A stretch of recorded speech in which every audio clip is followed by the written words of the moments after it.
ઓમ ગણેશ હર હર મહાદેવ. એવું કહેલું છે સ્કંદ પુરાણમાં કે જે કોઈ પણ માણસ વૈશાખ મહિનામાં ભગવાનનું એક આ નામ સ્મરણને એ જ નામના મંત્ર સ્વરૂપે જો જપવામાં આવે તો મોક્ષની પ્રાપ્તિ થાય છે, વૈકુંઠની પ્રાપ્તિ થાય છે. અને એ કયું નામ છે?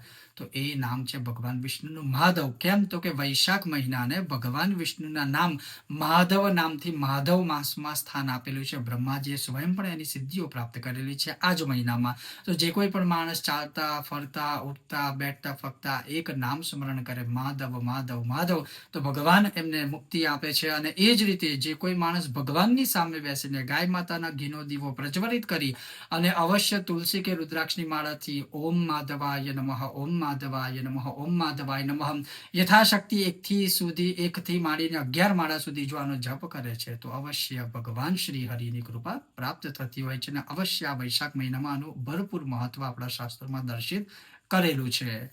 ઓમ ગણેશ હર હર મહાદેવ.